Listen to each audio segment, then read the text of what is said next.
Let's get it crazy. Uh, get money. What's crack-a-lacking? Yo, we about to get it tonight. December 10th already. It's lit, man. You are now tuned in to the Michael Jackson Show. I am your host, Michael Jackson. Oh my God. Let me turn all this on. Player. And the Lord said he'll bring him the skills to be the ultimate player. Why is it taking so long? Man, buffer up. I'm sorry, I'm just in here goofing, man. Oh, there we go. Encoder started. Play the damn song. Yeah, you know, I got that T-Pain. I'm in love with a stripper. You know, I got that starting off tonight because it's lit and I'm lit. Oh, man, I think we got a pretty live show. There's been a lot of funny things happening over the last few days. Since our last show, last Thursday, we've had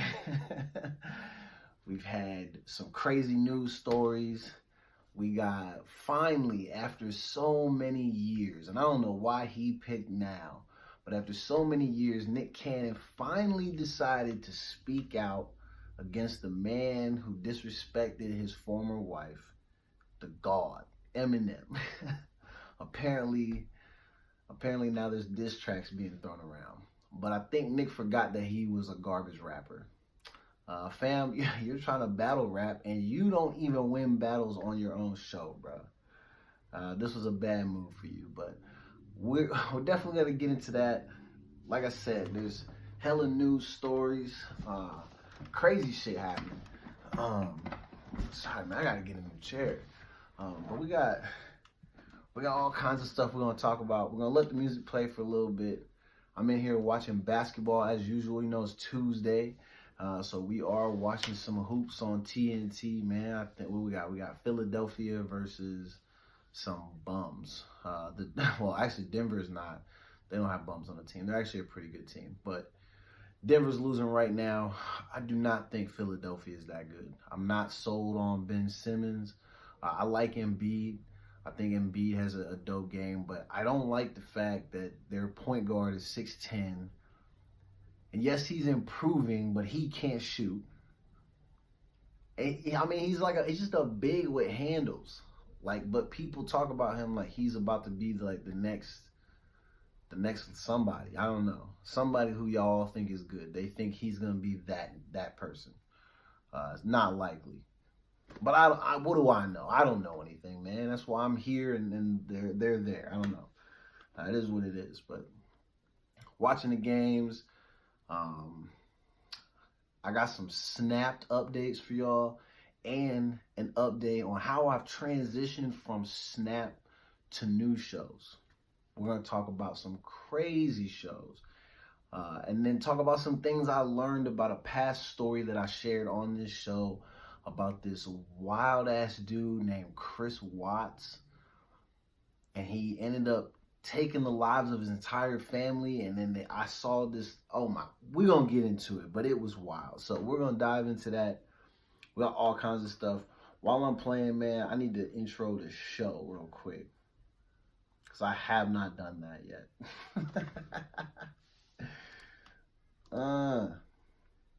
Yo, what's cracking? It's your boy, Michael Jackson. I am back with you, man. It is Tuesday, December 10th. That's right, you heard it. December 10th is almost Christmas. For all you dusty folks that's been acting up all year, I hope you get coal in your stocking. I hope you don't even have a stocking because you probably didn't deserve it. I earned my stocking this year because I've treated you guys so well. I've blessed you with so many great memes, funny stories. I brought this show to you. I've done so much for you. So this year, I earned my stocking. So it's lit, man. Like I said, we got a live show for you today. It's Tuesday, December 10th. We are here in the Bat Cave. That's what I'm going to start calling. We got the Batman picture hanging up. behind me. Might as well just refer to this as the Bat Cave. Man, I don't know, man. It's lit. We got some. I've been laughing at a lot of stuff today, so it's hard to tell. I got like 50 stories that I wanted to go through. Obviously, we're not gonna have time to go through them all, and so I've been trying to decide: do I want to just give y'all all the funny stuff that I saw since last Thursday, or more of the serious stuff? And I still have not made a decision. So I think I'm just gonna go with my gut. And I'm going to jump from topic to topic because that's just what I do anyway. You're not going to know any different. As far as you know, it's just a normal ass show. But I'm going to tell y'all, there's so much stuff happening. I struggled to pick out what was funny and what was not. You might hear some of this stuff and be like, yo, I don't even know why he's talking about this. Shit is corny. But I'm going to tell you, in my world, in the world that most of my followers live in, the shit that I'm talking about is probably funny. One of the things we are going to talk about tonight, and I want to let people know because somebody tried to call me out and said that I was shaming this girl. I am not shaming Lizzo for having her ass out. All right? There is no shame for you having your ass out at the Laker game the other night. You do you, girl. If you feel like you're killing and you're flexing on them, doing whatever, stunting, whatever the kids call it these days, if you want to do that, then do that shit. But my thing is this. Don't come back after the fact and try to shed some tears and make us all feel bad for you. And it worked on some people. I see a lot of people who are on my Facebook page, my IG. There's a lot of people who are like, oh my God, why are you guys shaming Lizzo?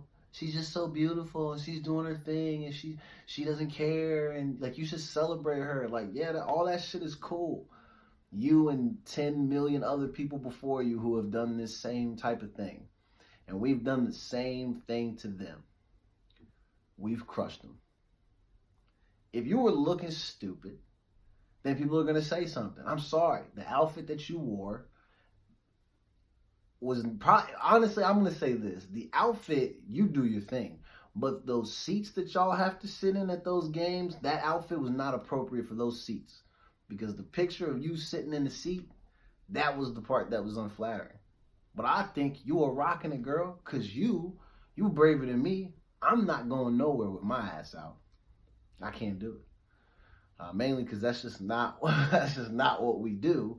But also because I just don't think that would be a good look for me. But I don't give a shit what other people do. So I want to make it very clear. I was not shaming her for having her ass out. If anything, I'm celebrating the fact that she's brave enough to do some wild shit like that to the Laker game. You didn't go to an NAIA basketball game or like a local high school, which that would probably be weirder if you did that at a local high school game. But that's honestly where I could also see some shit like that at a local high school basketball game, depending on what city you live in. But it'd be different if you went to some like low budget type of deal. But you went to the Laker game. The Laker game is the home of many stars, on and off the court. When you think of on the court, you're thinking about LeBron James, Anthony Davis, Rondo. Shout out to Rondo. I love Rondo. So I'm going to include him in the star factor. And then you think off the court. You're thinking of all types of celebrities, the Jack Nicholsons and the other people that are there. I don't really know who's still going to the games. But I would assume if you have any type of pull in Los Angeles and you have some money, you probably go to Laker games occasionally. Lizzo was there. It's a star-studded event, okay? But she just happened to be there with her ass out. But like I said, my point is that you are at the Staples Center, fam. You're not just at a regular event. Even if it was, I don't even know if it was at the Staples Center. You're at a Laker game. The crowd travels. There's Laker fans all over the place. So you're in front of thousands and thousands of people. If you were thinking that people weren't going to take pictures of you and throw you on the internet and make fun of you, you were wrong. And I also feel like the reason why I posted the articles that I did and I kind of gave her a little bit of a hard time is because I feel like she tries to pretend as if she doesn't understand her status now in life, which that's weird to me because we know that you are famous. We all know that. You definitely know that. But anytime you do something foolish, or what people deem as foolish, because again, I do not care. I think this shit is kind of funny. And like I said, you got a lot of heart, because not a lot of people just walking around with their ass out shaming Postmates drivers with no hesitation. Like, you do that because like you're you and you do what you want. You're the queen of your shit, so you're rocking your shit. And a nigga like me respects that. But again, you can't pretend to not understand what will effectively happen to you when you do this stuff based on your current status in life. Like, you're not just a regular person. You're not someone like me who has 7 listeners and maybe like another 15 people who are tentative. Like, you have millions of people who are following you. Your IG is crazy. You know what I'm saying? I'm sure all your social medias are crazy. When people see you out, they want to celebrate you. Like, I could tell by the hate that I was getting on Facebook, I could tell that they really, really love you out here. And I think that's dope. But stop pretending like you don't understand it. It seems like it's in an effort to make people feel bad for you or something. Like, poor little old me. You see how they're making fun of me. Nah, own that shit. And remember that once you put stuff on the internet, or once you go out in public and you act like that, like, you are in the public eye. Your life does not belong to you. It belongs to the consumers. That's just how that shit goes. And I know that you know that. You wanted fame. This is what comes with it. So I'm going to say, for me, I don't know about the rest of the world, but I was not shaming that girl for having her ass out at that basketball game. Do your thing. You never know. She might have got like 10 numbers that night. Who was out the other night that got 10 numbers? Had 10 people begging for that ass. I'm sure none of you. So she's killing it. Good for her. But stop pretending like you don't understand like your status and the type of shit that comes along with that. And I don't know. Maybe just have a little bit more cover in the cheeks. I don't know. Because they were comparing it to that old wrestler, which I thought was kind of grimy, but like, that was the same outfit that he used to wear in the WWE. So it was like the same thing. That's what I'm saying. If you don't want to be compared to the wrestler, which I'm blanking on Buddy's name at the minute, but if you don't want to be compared to that wrestler, you should have had a little more covering, the cheek part, where all the meat is at. You got to cover that up. You know what I'm saying? You can't just let it be out spoiling. You got to cover that up, Make sure you do what you got to do, man. But anyway, for those of you that gave me a hard time for posting that article, I appreciate you. Because it gave me the opportunity to take the day to think about it. And I was like, well, what am I going to say? Because I'm not some woman-hating man who just, wants to hate on women who are doing their thing and while they're being empowered. No, I celebrate that. I want you to do your thing. I want you to take it all the way to the top and then create a new top on top of that, and then 2 more on top of that, and don't let any of the men in and take all the women with you. I want you to do that.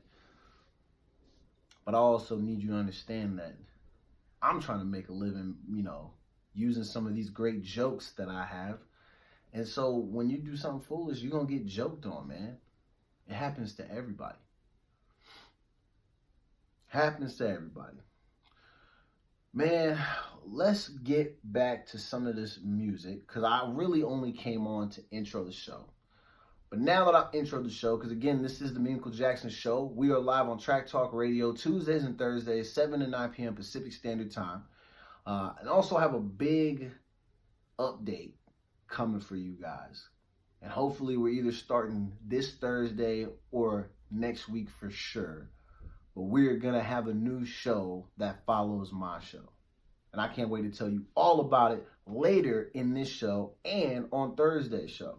So if you miss tonight's show and then you don't watch the recording because you're being lazy, and then you end up coming back on Thursday to listen, be prepared to hear about this new show that's going to come on after my show on Thursday nights. It's going to be lit. It's going to be a dope podcast. You ain't going to be sorry. So I'm going to get back into this music. Stay tuned, because we got lots more to talk about. We're going to get into why the fuck was Kanye West painted silver, bro. I don't understand. Y'all, that's y'all's next president. And I'm saying y'all's because I have a feeling he'll end up having that job, and I refuse to be a part of that. Just because of the fact that we literally just saw this man fully painted silver for some event.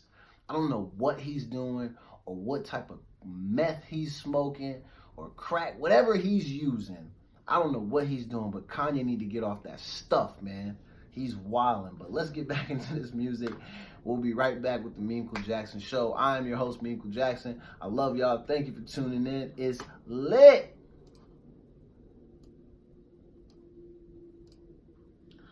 Man, click all these damn buttons and shit, man. This shit is wild. I got hella people texting.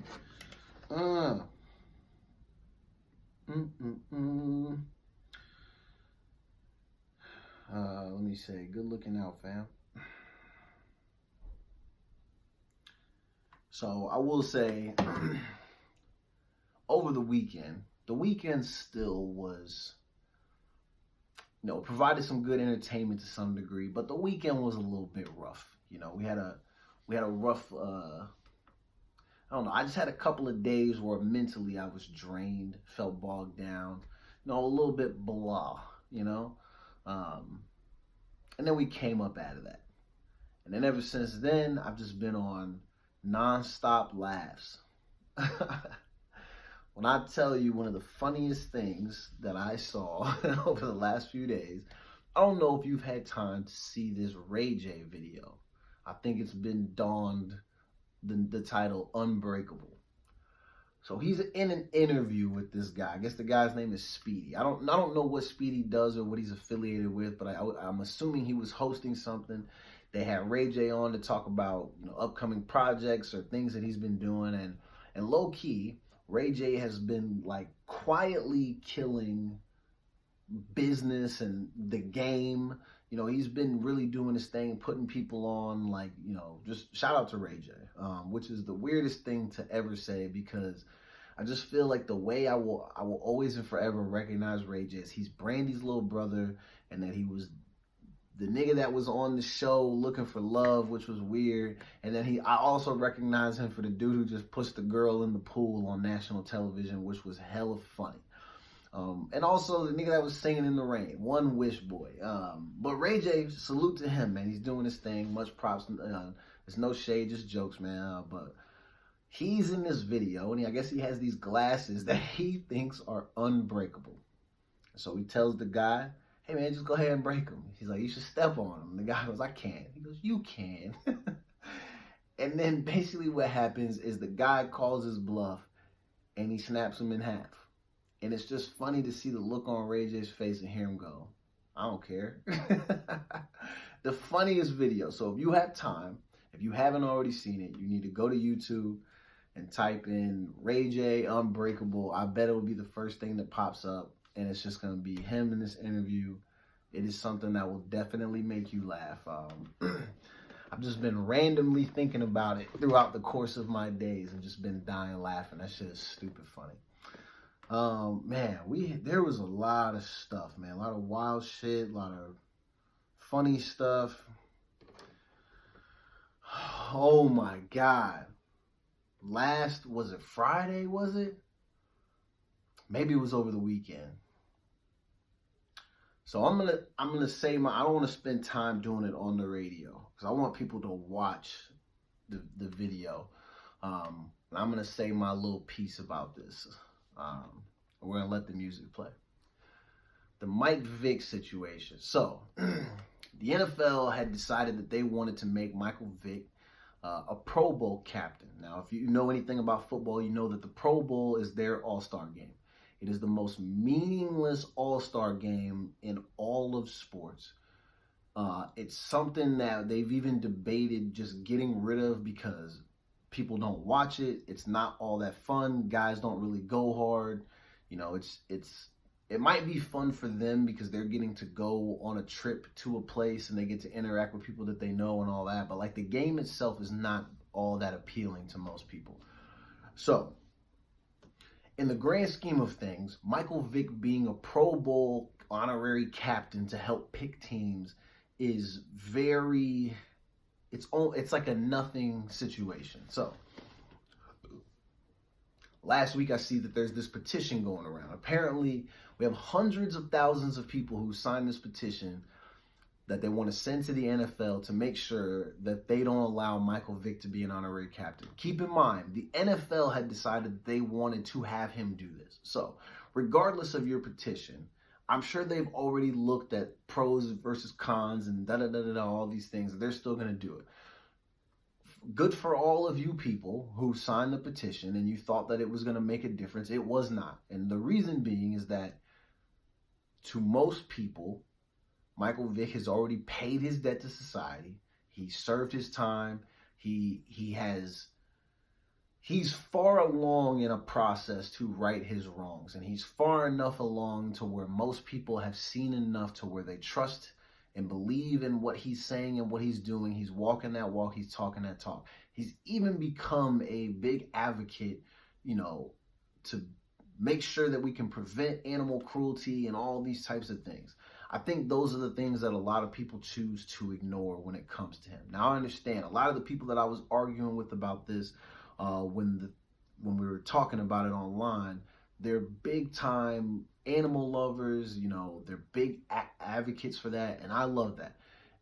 And even though I don't have pets currently, I am a fan of animals. But for me, I am somebody that thinks that there is something to be said for the way I feel it is viewed when we have people who murder people or they're responsible for the deaths of people. And sometimes it feels like we are very quick to give those people second chance opportunities. Now, I'm not going to lay out any specific situation because I know it's not that simple. Like, oh, you killed somebody and we gave you a second chance. I know it's not that. I'm just saying that we have grown accustomed to seeing that crimes that are committed against humans they seem to be easily forgiven compared to Michael Vick and his situation with animals. Financing and providing a space where friends and people that he knew could take advantage of his celebrity and use his funds to fight dogs and do whatever. And I'm telling you, just based on what I have always known about the case, I know that there will be people who will watch this and they're going to come flying at me, be like, he did this and he did that and he did.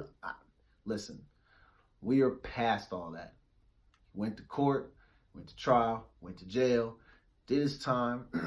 I think people were upset that because of his skill set, he was provided another opportunity to play in the NFL. They already didn't like that. I know that when he was with the Jets, they had Jets fans who wanted to boycott. They didn't want the team to have their training camp in a specific place because Michael Vick was going to be on the team. Like, you really have people that go all out for this. And I totally get it. And I'm not saying that I think you're wrong.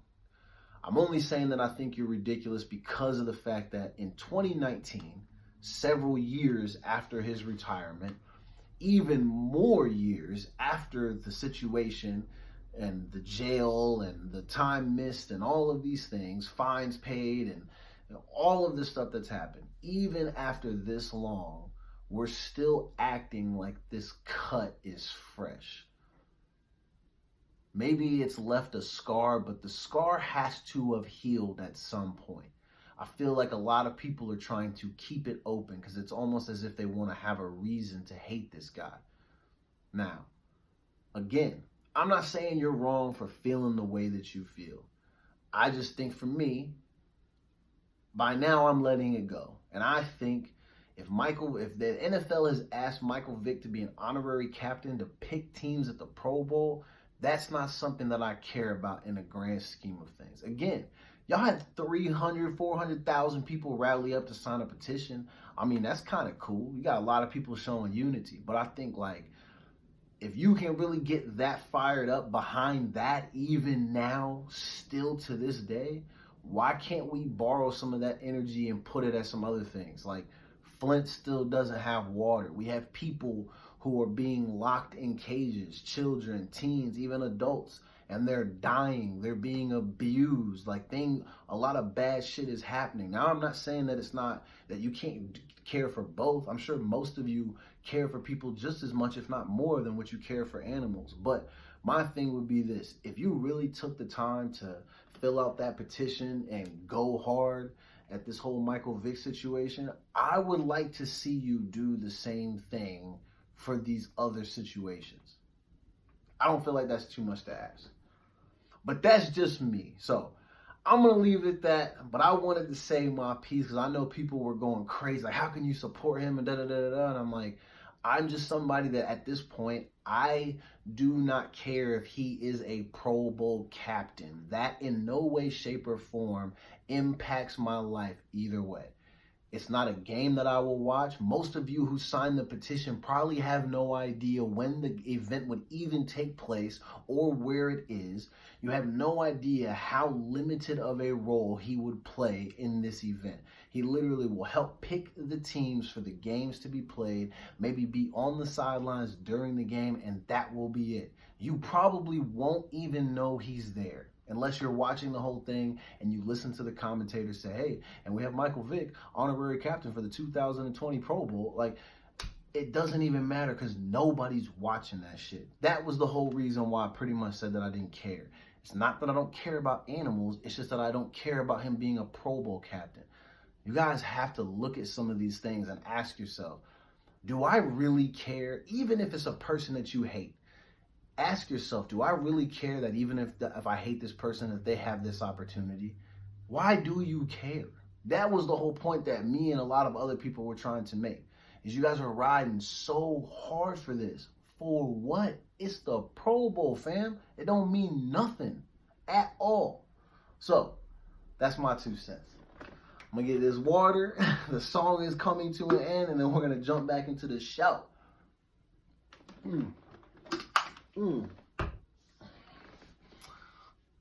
Get money.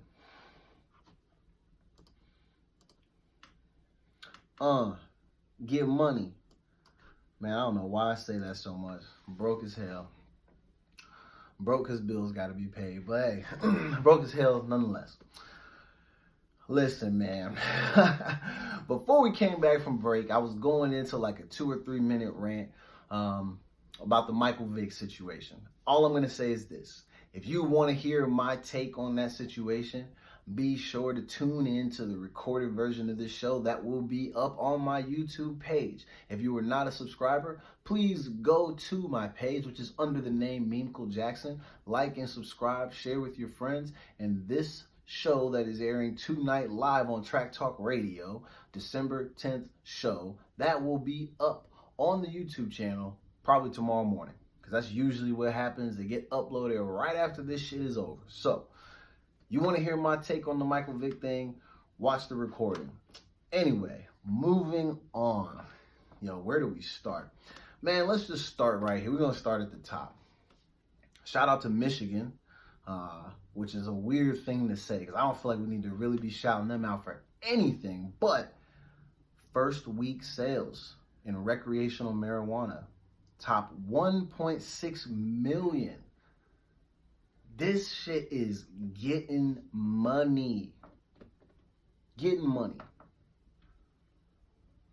And it's crazy to think that at some point, hopefully very soon, all 50 states will have this all legalized. Hopefully it'll adjust how we prosecute certain crimes like non-violent offenses like marijuana, things like that.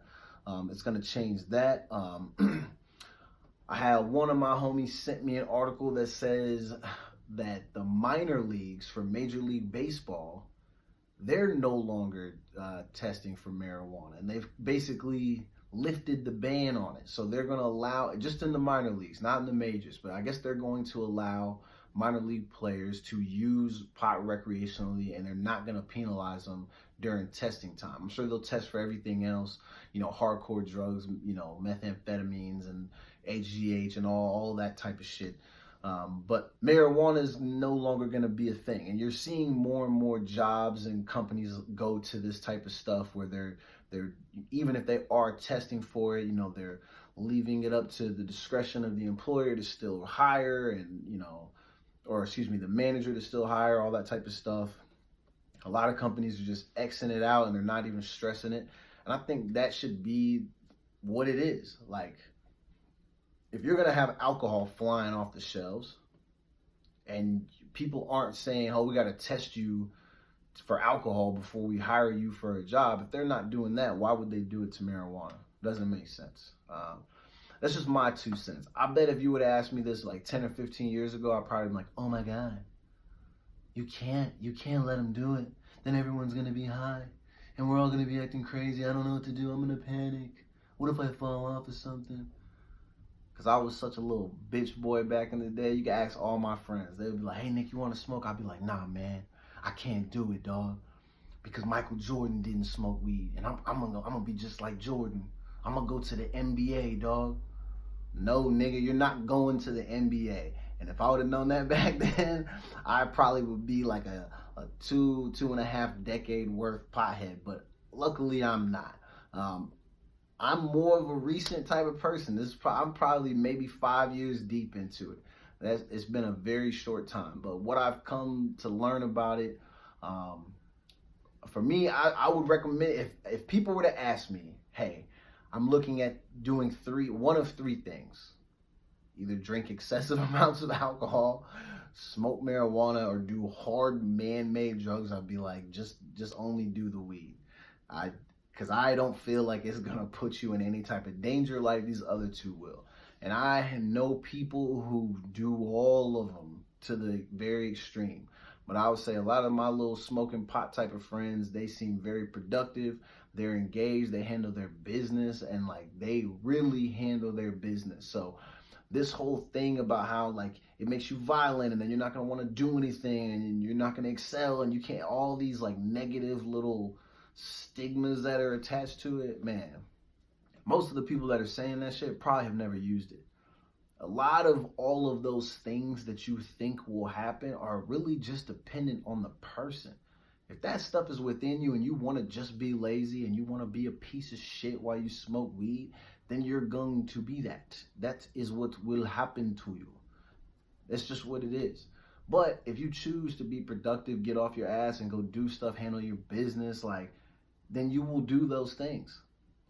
And I think as time progresses and you start to see more of this stuff become more legal within more of our workforce and entertainment avenues and all of these types of things, I think you're going to start to hear more stories about how people have been on it this entire time. And you haven't even been able to tell because they've still come in, they've handled their business, they have not become violent like a lot of people say. And I know there's people that be out there being like, well, Dr. Phil told me that if you do this, this and this will happen to you. Yeah, well, a lot of times, like, that nigga's not a real doctor for starters. And a lot of times he be gassing you up because he wants you to stay a little bit scared. That's the whole point of some of these people, is to keep you in a small place of fear. They can't afford to have you thinking too clearly. You know what I'm saying? You got to stay brainwashed a little bit. That's why you literally have people who are still coming out and saying this stuff. Like, if I had $1 for every time somebody tried to tell me that if you smoke weed that you're going to become overly violent and you're going to hurt people all the time, I'd be like, bro, I'd be a damn millionaire, fam. And then if I had an extra $1 for every person that I knew that smoked that wasn't violent, I'd be double rich, be getting money. So I think this is cool, man. Shout out to Michigan for, topping those sales. 1.6 million in their first week, bro. That's crazy money. I mean, I'm in Seattle, man. There's dispensaries all over the place. I wonder what we be making out here every damn week with all the little pot stores that we got. If you have the metrics on that, send them to me. I'd like to know so I can shout it out, because I feel like, if I'm not mistaken, I mean, obviously I think Colorado is like the pioneer for all this stuff to some degree, and obviously Los Angeles has been doing medical for hella long, which I think a lot of places have been. But I want to say that Seattle is also on that list of pioneers to try to get this change, set up around, the entire country. So I'd be interested to know what our numbers were week 1 versus what they are weekly now, because I think we're a handful of years since it became legal out here. So they've got to be killing it by now.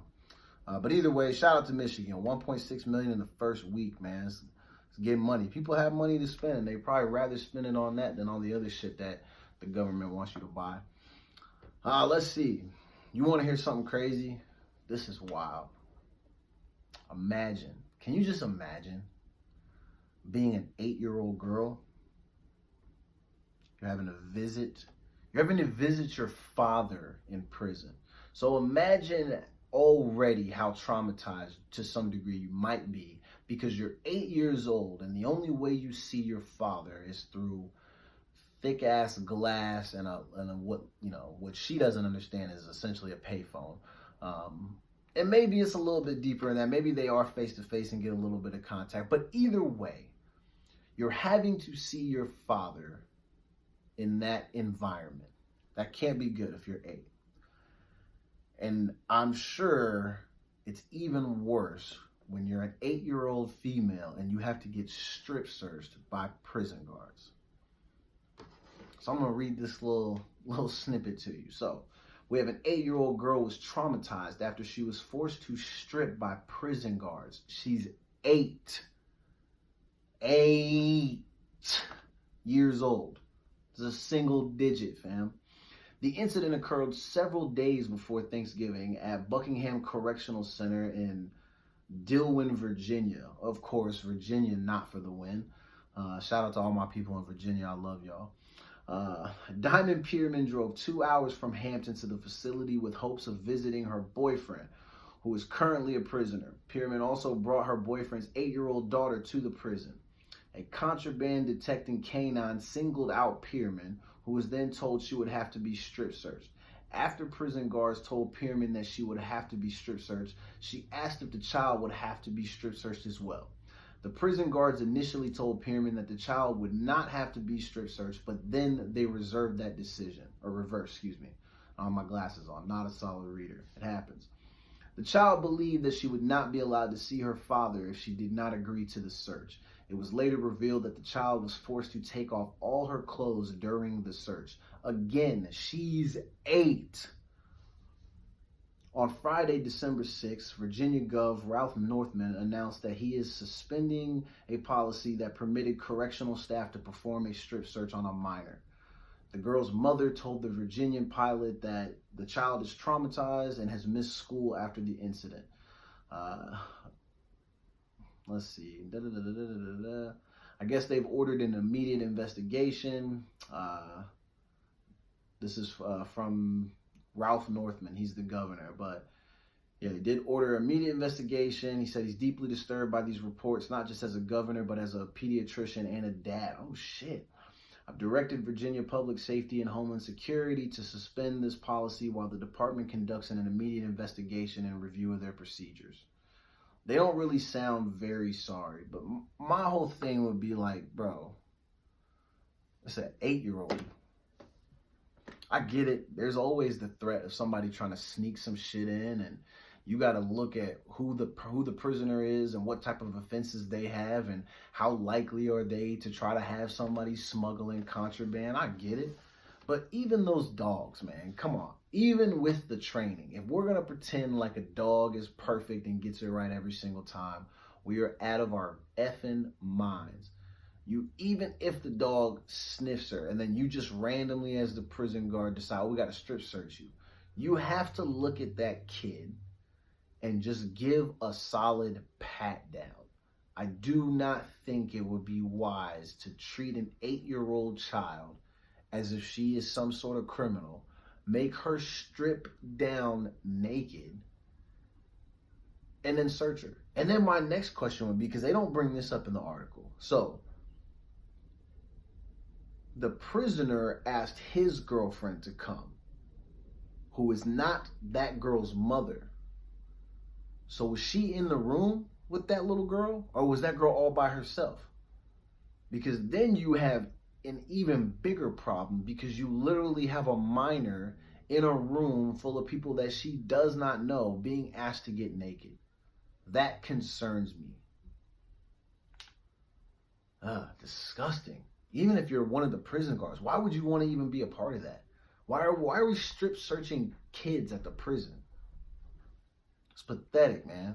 Like I said, shout out to Virginia, not for the win. Terrible. You people should be ashamed of yourselves.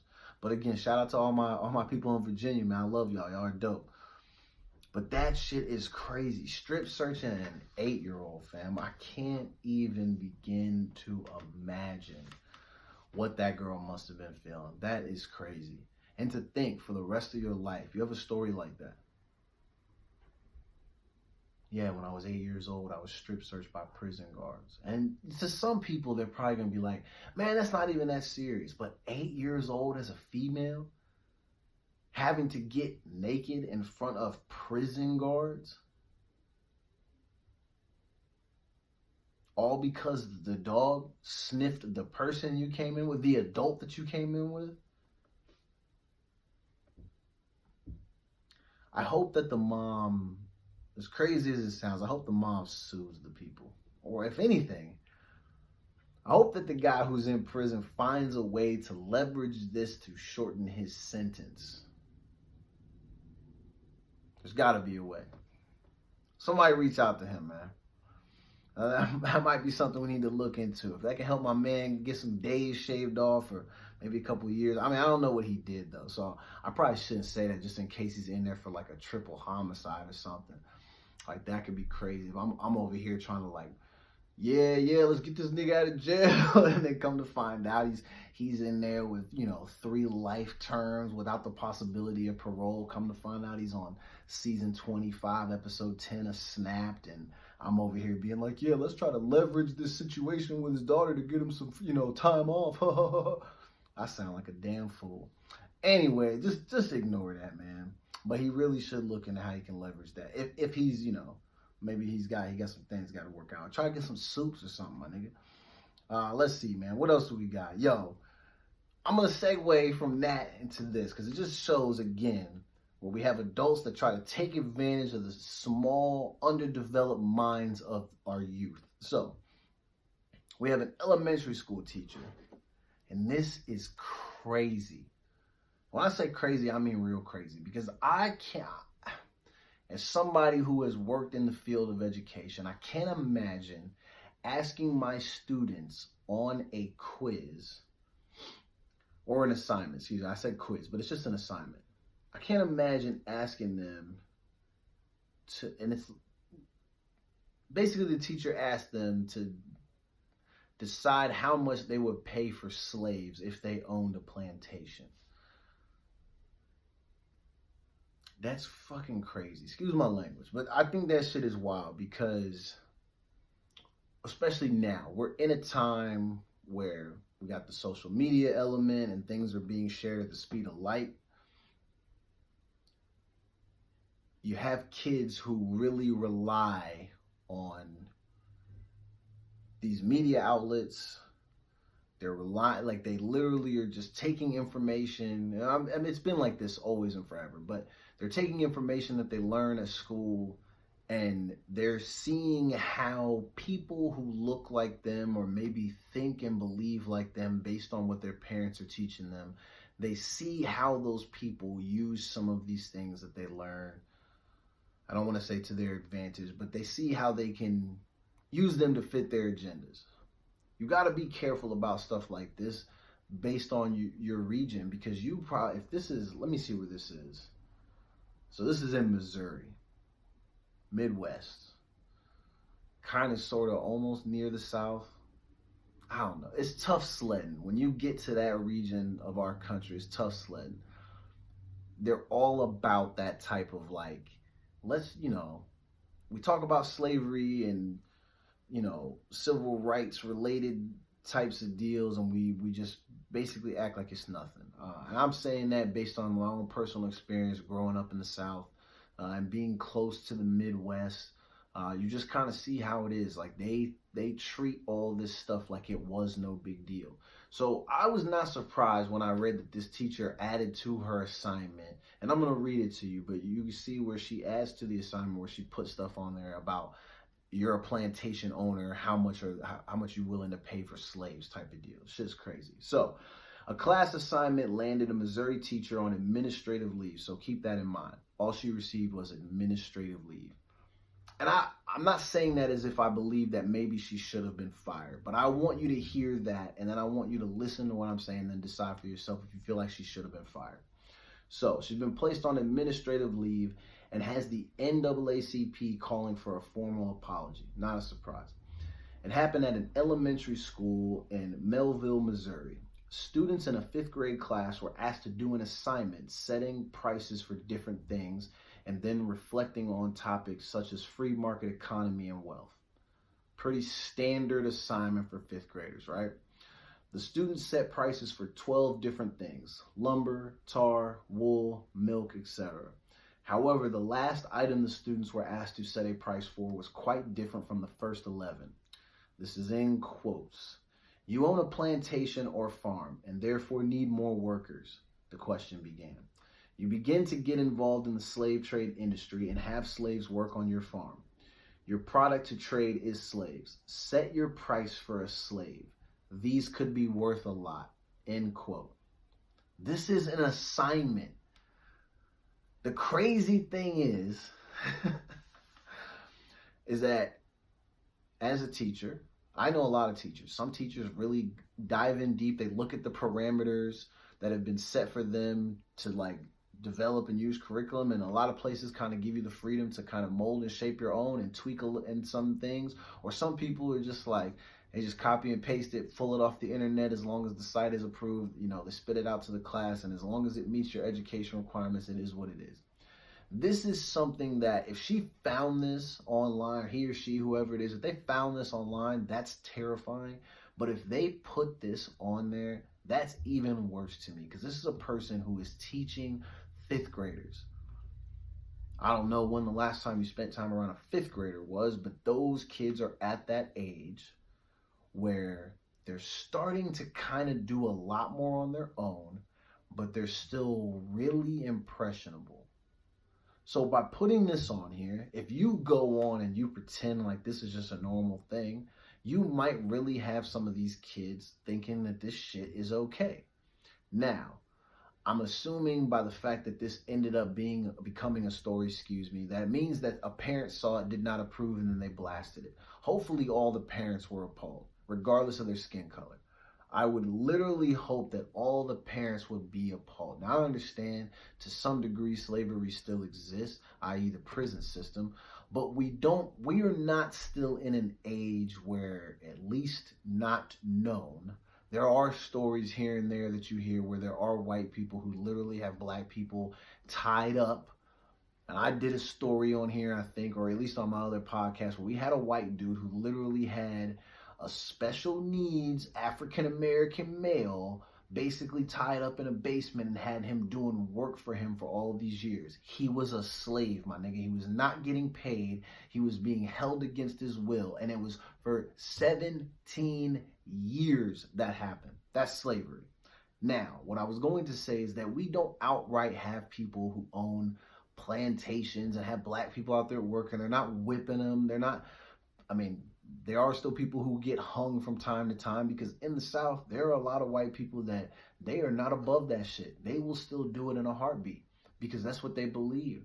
That's what all their principles, their family values and morals, all that shit, the foundation for that is the hatred that they have for other people who are not white like them. So yes, there are some people who are still doing that shit. But for the most part, we are not really in a place where like slaves really exist. So obviously, you're going to look at your 5th grader and you're going to say, obviously, son or daughter, this is not a thing. But we are going to have to tell the school because this is very inappropriate. And I'm glad that they did. So this is in quotes from the principal. "The assignment was culturally insensitive," Principal Jeremy Booker said to KMOV in St. Louis. "The teacher has expressed significant remorse." Significant remorse. When I hear that, I've seen these little apologies a million times. I don't believe them, because you had the option when you were typing this up or copy and pasting, whatever you did, you had the option to not do it. And you still opted to do it. So I don't think you have significant remorse. You don't care. You're probably white. You thought you were going to get away with it. You probably thought people wouldn't even really notice. And you probably thought, well, if I frame it that it's like, well, it's a school assignment, they could be like, well, we have these in our history books and it's in the library and maybe I can justify it and blah, blah, blah. You probably only got in trouble by the school because they're looking at it like, hey, in 2019, almost in 2020, you can't do bullshit like this because it ends up on the internet in 3 seconds. And then you end up being crucified, and then it makes us all look bad. So I don't necessarily ever think that when people give out these apologies that they're actually sorry for what they did. They're sorry that they got caught. So that's what I think about this person. It says that Jeremy Booker, he's the principal. It says Booker sent a letter to the parents explaining the assignment and the steps being taken to rectify what happened and keep it from happening again. The school district is continuing to investigate this event, Booker said. I'm working with the district leadership to provide all Blades teachers and staff with professional development on cultural bias in the near future. I don't know, man. It's one of those things where, like, this literally happens like 10 or 15 times a month in our country. And everybody has the same type of like, well, I'm sorry, and, you know, I just didn't understand how my words could really impact. And, you know, now that I know, I'm going to really work hard to be better, you know, and I want you guys to know that I really, you know, I went to high school with a lot of black kids, and, like, you know, I have a lot of black friends growing up, you know, and there's even people in my family who are black. So I'm not racist at all. This, you know, this is just, you know, bad judgment, right? And we forgive that shit, man. People are so quick to forgive that shit. It's just bad judgment, right? It's just bad judgment. So did Michael Vick not just have bad judgment? I know it's not the same. People are going to get mad that I brought that up. But because we talked about it earlier, is it not bad judgment? Right? You think he's expressing significant remorse? That's all these people have to say, right? When they get caught in these situations, that, oh, I'm super sorry, and, like, I didn't mean it. I didn't know the power that my words had. And we all use those types of things, justifications, excuses, whatever you want to call them, for when we do stuff. We all say that. I've been in situations before where I've had to literally be like, you know, honestly, I didn't realize how much power my words had. But to some degree, I did know, because think of the amount of times that somebody has had to tell you, hey, watch what you say, because you never know the power that your words will have. Think about the amount of times we've heard that in our life. We used to hear it all the time when we were kids. Hey, you can't say that. You know, what is it? What's the thing? I know people try to say, was it sticks and stones may break my bones, but words will never hurt me, or some shit like that. But everybody would always be like, yeah, but words do hurt. So, you know, be nice to everybody. We all know. We know the impact that the things we say will have on people. We just all try to pretend that we don't. Or we say all these little fake ass apologies when we get caught and when we know the gig is up or the jig is up, whatever they say, gig, jig, both. Because when you do stupid shit like this, your gig, which is your job, is up. It's over for you. You should be fired. Now, this teacher was only just placed on administrative leave. So you're still going to you basically he's on vacation. You get early vacation because Christmas break is right around the corner. So who's really losing? It's only the kids. It's only the kids, because then after Christmas, she's going to come back and she still has to teach in front of those kids every single day. And some of them she probably really likes. He or she, excuse me. I keep saying she, assuming that it's a her. Some of these kids the teacher probably really likes. Really going to treat some of them really well. And there's probably some black kids or even mixed kids or just minorities in general in that class. And she probably gives them the cold shoulder. Why do I keep saying she? I'm sorry. That teacher probably does that. And I'm willing to bet it's because they probably wish that they still had slaves. Because if not, why would you put that on the assignment? That doesn't make any sense. And there ain't no way in hell that's just on some curriculum sheet that's just floating around the internet being used by school districts. Come on, man. Fucking know better than that. Ain't no way in hell. That means the teacher did that, so she feels that type of way. So if there are kids in that class that fit those descriptions, they're probably getting a less than type of education because they're with somebody who does not value them or care about their futures. And you're probably thinking, oh, that's a big stretch, Minkle. You can't make that accusation, but I bet you the fuck I can. You know why? Because I had teachers like that. I'm not even going to say her name, but I think about this teacher very, very often. The fact that in a parent-teacher conference, she told my mom and my dad and me in the room to our faces, she called me stupid out of frustration because she got angry during the meeting. And the principal didn't even do anything. I had to stay in that class for the rest of the year. And you could tell that she felt some type of way about me. And then I ended up finding out years later that she was not a fan of colored people.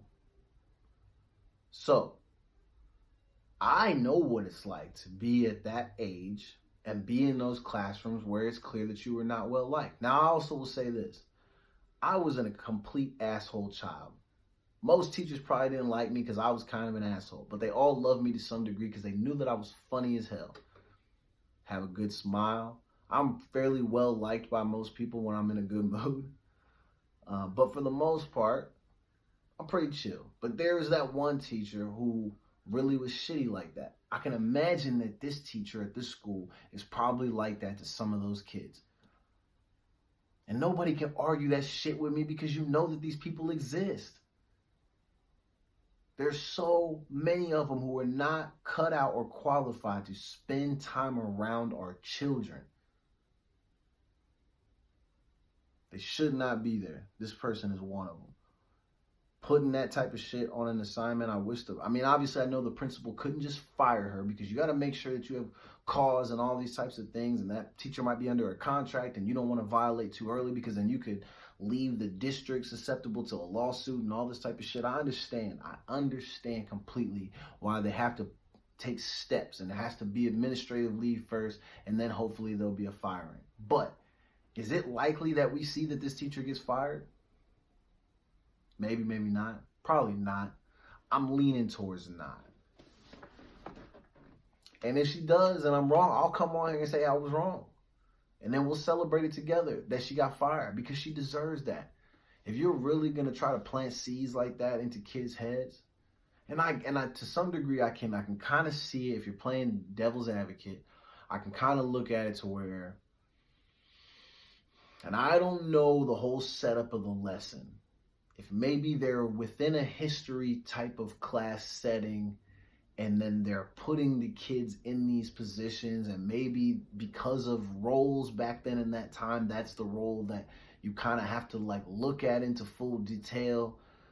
Maybe then, and even then, that is very, very dicey. That's not recommended at school this day and age. I don't think it's important for us to try to come up with prices for slaves. That is very sketchy. And the fact that you, as the adult in the room, decided that you wanted to put that on an assignment and pass it out to all the students in your class and get them, and you, because you got to think, kids are at the mercy of the adult. They're there to do their school, focus, pay attention, and get better, right? So in those moments when the teacher says, hey, everyone has to do this, they all have to do it. You're forcing them to be in that space, to have to learn and deal with that type of shit. Something that is not relevant to their life. They're never going to need to price out slaves. They're not going to be involved in the slave trade. We do not want that for their lives. So why would you put that on an assignment? It makes no sense to me. You're not qualified to teach and educate children because you were not educated.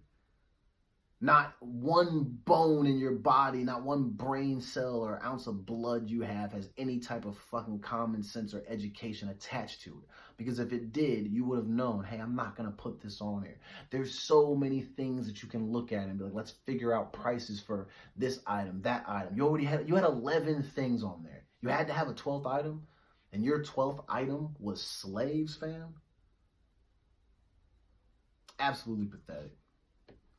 There's just some adults, man. Some adults, you cannot trust everybody with your kids. Think about this. This is what this lady's trying to, or this is what this teacher, let me stop saying lady, man. It could probably is a man. I'm going to find out. I bet it's a man.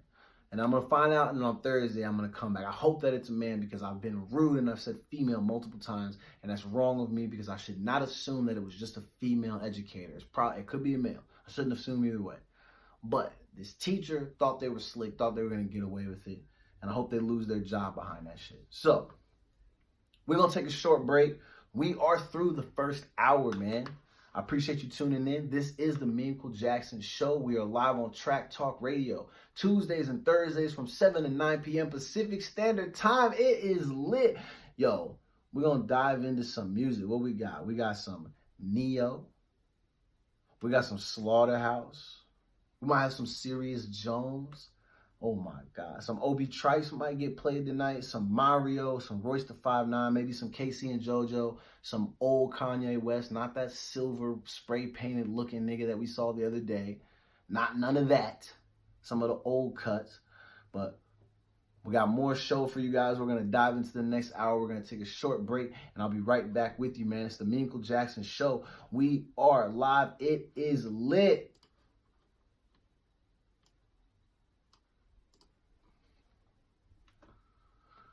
Man, through the first hour, I feel like my ass is sweating. I don't like it, man.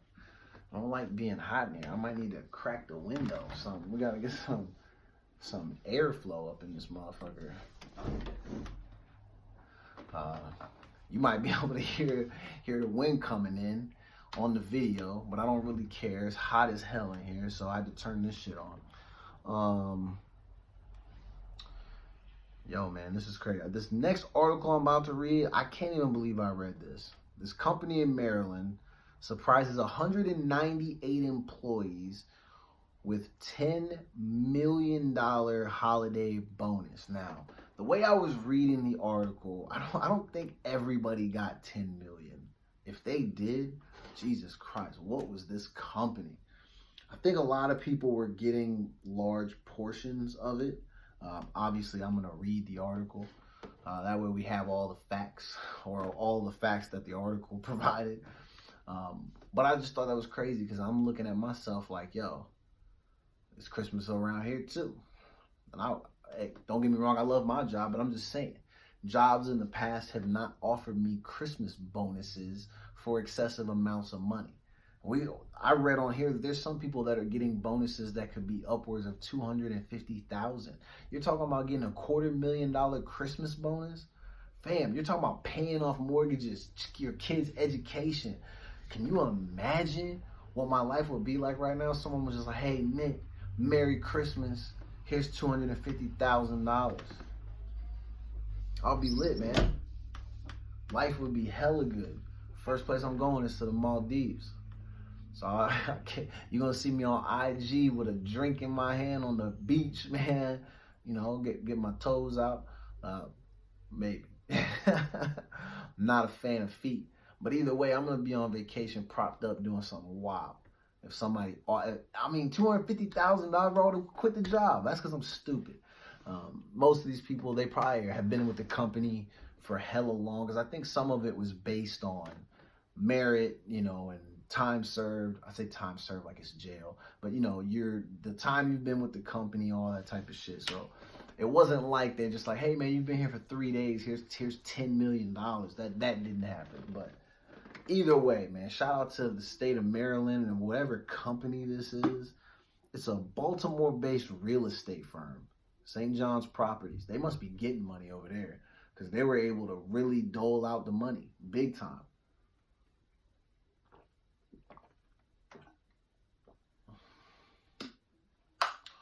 Also, I've been watching TNT, and I don't know if you've ever watched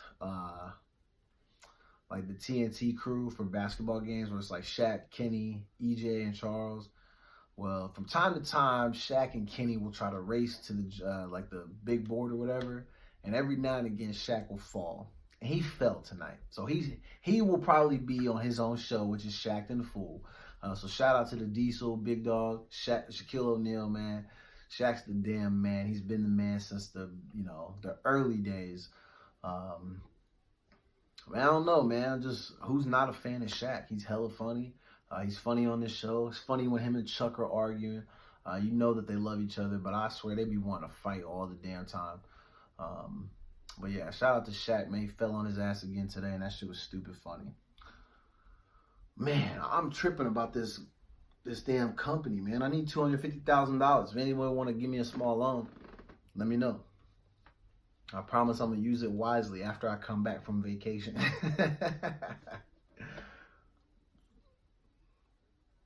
Oh my gosh. So, while we're waiting, let's get to the Snapped update. So, I told y'all last week that I had finally jumped into Snapped.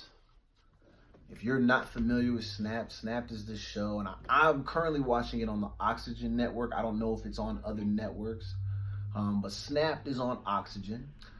Oxygen is a crazy network, and I'm going to get into all of that here shortly. But Snapped has been, it's been life-changing. Mainly because Snapped will basically give you a guidebook on how not to piss people off. Because it seems as though they're able to find every story imaginable, it seems like. Every story seems a little bit different, but it's all basically the same because it ends the same. You get murdered when you play with the wrong people who are not in a stable emotional state. So it gives you all the tools to hopefully never be involved in these situations. But although the Snapped episodes were good, they don't have a lot of them on Hulu, like in the queue. They have it's randomly broken up where they have 4 different seasons. And then for one of the seasons, they have 17 or 18 episodes. And then the other 2 or 3 seasons they only have 1 or 2 apiece in them. So there wasn't a ton to watch. I breezed through them pretty quick because it's just a good ass show. So I started wondering, well, this channel's pretty lit. It's Oxygen. Never heard of it before. Must be pretty good. I start scrolling and I'm seeing commercials. They got, let me run through what I'm checking for currently. We got Homicide for the Holidays, which is crazy. All documentary little murder things about crimes that are happening during Thanksgiving, during Christmas. They got Killer Siblings, which is brothers and sisters, or brothers and brothers, sisters and sisters, killing folks. It's crazy. These are all real stories. I'm tripping. And then the last one that I wanted to touch on, I watched was, is it Confessions of a Killer or something? And it was done, they did one on this Chris Watts dude. Or was it Watt or Watts? I don't know. Chris Watt. This is the guy who was out in Colorado. Seemed like he had a really nice, wholesome family. What's his girl's name? Is Shanann, I think. R.I.P. I think her name was Shanann. And then there was Bella. And then was it Cece, maybe?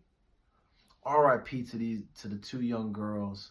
And then, his wife. But pretty much, and you don't know what's real and what's not real. He stands by the fact that at first he was saying that she had killed the girls. And then I guess he finally admitted that he got into it with her. Oh, and also, sorry, they had an unborn child. I guess the young man's name was going to be Nico. So Nico was also on that list. So shout out to the young man. But apparently they had got in an argument and then he choked her, the wife. And then what he said was that he had her in the back of the truck, had the kids in their car seats, drove them to one of his work sites. And then he said that he basically took the kids out of the car one by one, took their lives, and then put them in these oil little drum thing. This is crazy, bro. When they're showing the pictures of this family, everything seems fine. They're all smiling, all happy. It just goes to show you, man, you never know what people have going on behind closed doors. And I guess they were going through a separation and there was all these things, but it's crazy. When you watch the documentary, they have police body cam footage of him being at the neighbor's house watching the neighbor's security cameras, and he's shaking the neighbor's hand and doing all this, and come to find out he's the one who killed him. He's just standing there, bro. It was crazy. It was so crazy. He even lied to his own father when he was in the interrogation room. My mind is blown. Absolutely blown. Now, I'll tell you, as somebody who doesn't watch the news, I don't watch it because I don't really want to hear about all these stories. But when they throw it up into a documentary, nigga, I'm all about it, man. I love them. So I'm on Killer Siblings, Homicide for the Holidays, Snapped. There was this other one where this lady's married to this billionaire, and then apparently the guy's son takes a nasty fall, ends up in a coma and dies, and then apparently two days later, the girlfriend commits suicide.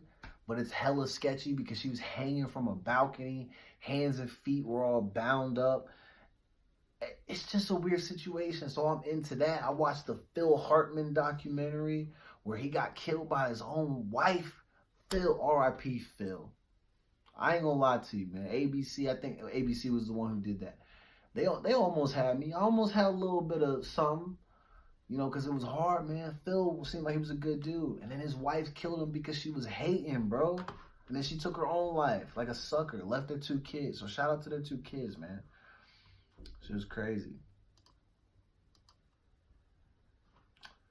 Yo, we are back. Your boy is in the building. Thank you for tuning in.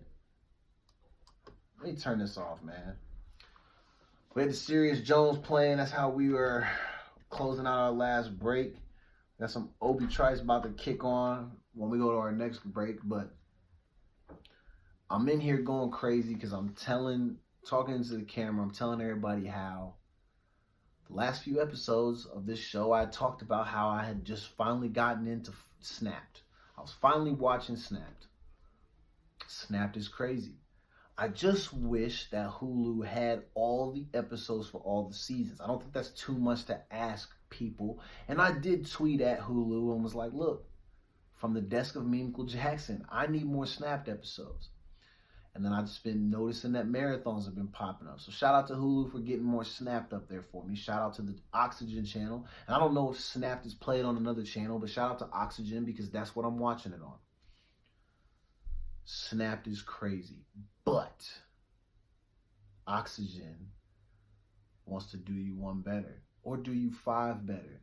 They have hella shows. So the shows I'm currently watching is Homicide for the Holidays, Killer Siblings, Confessions of a Killer. I almost thought about having a separate podcast just to dive into cold cases. What if I have the opportunity to become a guy who helps police departments solve cold cases? I mean, shit. When I put my detective hat on, I feel like I'm one of the best in the game. I mean, obviously, I'm going along with TV, you know, but I'm guessing pretty accurately most of the time. And I'm not trying to say or trivialize it or make it seem like it's not hard, because I know being a detective has got to be hard as shit. You see the stress and the things that these men and women go through when they're dealing with these cases. It's crazy. But I ain't gonna lie to you, fam. I think I could do it. So, I'm watching all these shows. The Confessions of a Killer one, that's the one I was just talking about. And it was on this Chris Wadu, which I highlighted his sorry punk ass a couple weeks ago on the show. Talking about how he killed his wife and then killed his 3 kids. One was unborn. But he strangled his pregnant wife, and then while he was taking her to dump her at a work site that he was working on, he also brought his 2 lovely young daughters, and then he killed them and put them in these little oil tanks that were on the site, which was crazy. Absolutely crazy. And this guy played it as if he had nothing to do with it. Like, watching how he's trying to lie and finesse, it's crazy, bro. I was shook. Like, fam, why would you want to just take the life of your family? Why? And when they show the pictures of the family, like, they look happy, everybody has big smiles. You know, the feedback that all the neighbors and all the people who were a part of it were given on his wife, where I think her name was Shanann.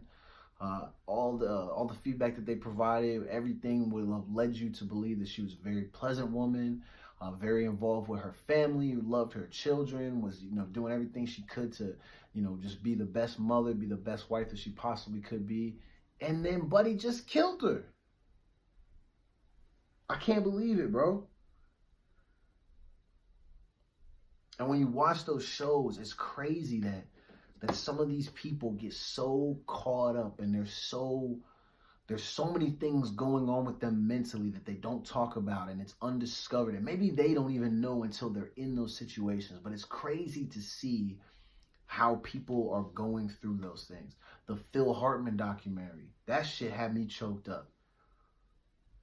If anyone knows anything about Phil Hartman was a great comedian.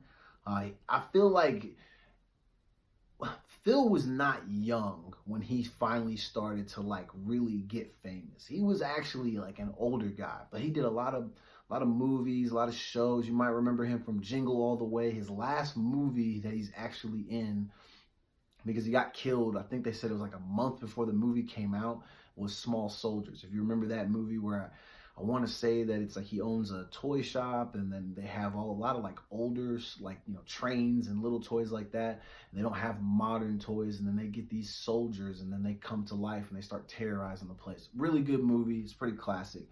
But Phil was a great comedian. He did a lot of good impressions. He worked his ass off to get to where he needed to be, and then he ended up marrying this girl who also wanted to be an actress. And I think what happened, and the way they portray it to you, it makes it clear that it seemed like she was jealous because she wanted to have a similar type of setup that Phil had. She wanted to be in films, she wanted to be on shows, she wanted to be famous. And I think she thought that because he was starting to take off, that he could help her, start to have her career go upwards. But fam, when you watch her, and I hate it because I don't want to disrespect the dead, but we gotta be serious. Bryn Hartman was not a good actress. She was terrible. But she really felt like she was owed an opportunity to be all a part of movies and shows and all that based on the people that she spent time around. And I get it. You think you have talent, but it's tough because I don't think the right people were actually telling her to chill. And I think she got tired of Phil maybe just kind of brushing her off and kind of only doing it because maybe he felt a little bit obligated. But then overall, she ended up killing him all because she was hating. And it was crazy they tried to blame Andy Dick for that, because Andy Dick was, if you know anything about Andy Dick, he's a wild guy, a good actor. He's been in a handful of stuff, but he's also somebody that does not hide from, his past transgressions and his involvement with drugs and drug addiction. And then, I guess they had hung out at a party, and it was him and Phil's wife and a couple other people. And, she had asked, hey, you got some cocaine? And he was like, yo, what's going on? I got that. And they did it. And then months later, all this craziness happened. And then people tried to blame Andy Dick for that. And I get it because they're hurt because Phil was such a good guy. When you watch that shit, fam, I'll tell you, if any part of you kind of cares about the fact that you see somebody work their ass off, do that well, and when you see them get hurt by their own family member, it will kind of devastate you a little bit. Because it's crazy to think that people really will be doing shit like that to their own family members. This is her husband, bro. And she killed him because she was a hater. That's the only thing I can say about her. She was just a flat out hater. Jealousy, hatred, greed, all those nasty ass emotions that people have. And people are willing to take the lives of the people that they lay in beds with, tell the people that they say that they love you. Oh, I love you. I can't live without you, and I need you so much. These people will tell you that, and then they'll kill you, all because they're hating. But either way, the Oxygen Channel, fam, I'm really about to be in full-on detective mode. So stay tuned, man, because after the first of the year, I might have a whole new podcast dedicated to me helping people solve crimes. And I know some of y'all are laughing, and I know that because you're texting me laughing, and I'm kind of laughing too.